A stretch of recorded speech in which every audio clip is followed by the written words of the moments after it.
गांव के बाहरी छोर पर एक पुराना खंडहर हो चुकी हवेली थी जिसे लोग पिशाचिनी की हवेली के नाम से जानते थे।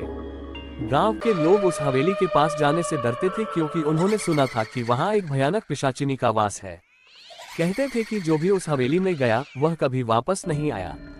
एक दिन गांव के वीर नामक युवक ने अपने दोस्तों के साथ चुनौती ली कि वह उस हवेली में जाकर रात बिताएगा।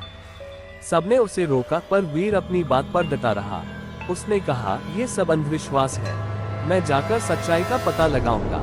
रात का समय था। चांदनी की हल्की रोशनी में वीर ने हवेली की ओर कदम बढ़ाए।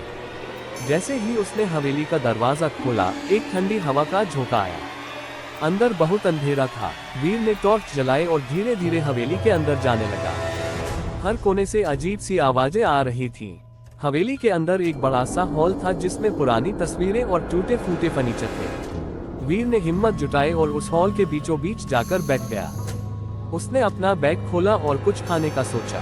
तभी अचानक उसे लगा कि कोई उसे देख रहा है। उसने चारों ओर देखा पर कोई नहीं था। वीर ने खुद को समझाया कि यह सिर्फ उसका वहम है। उसने टॉर्च उठाए और हवेली के और अंदर जाने लगा। एक कमरे में पहुंचा तो उसने देखा कि वहां दीवारों पर खून के धब्बे थे और जमीन पर अजीब अजीब से निशान थे। वीर का दिल तेजी से धड़कने लगा। तभी अचानक एक दरवाजा जोर से बंद हुआ।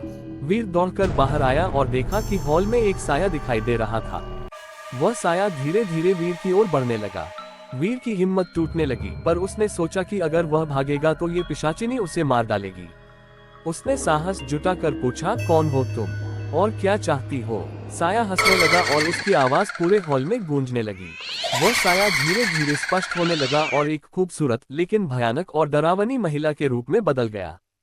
उसकी आंखों में लाल आग जल रही थी और उसके बाल बिखरे हुए थे।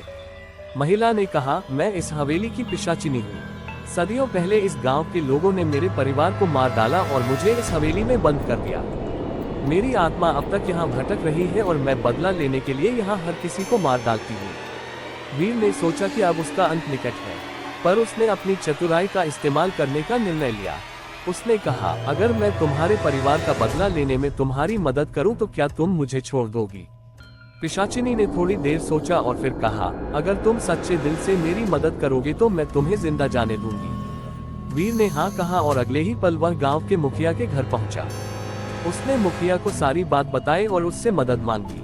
मुखिया ने गांव के सभी लोगों को इकट्ठा किया और हवेली की ओर चल पड़े।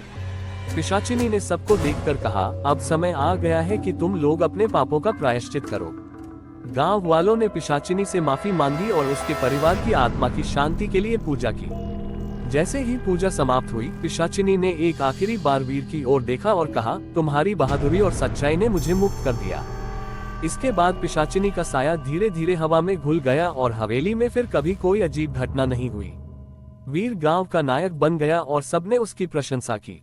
हवेली अब एक शांतिपूर्ण जगह बन गई और गांव वालों ने वहां एक मंदिर बनवाया।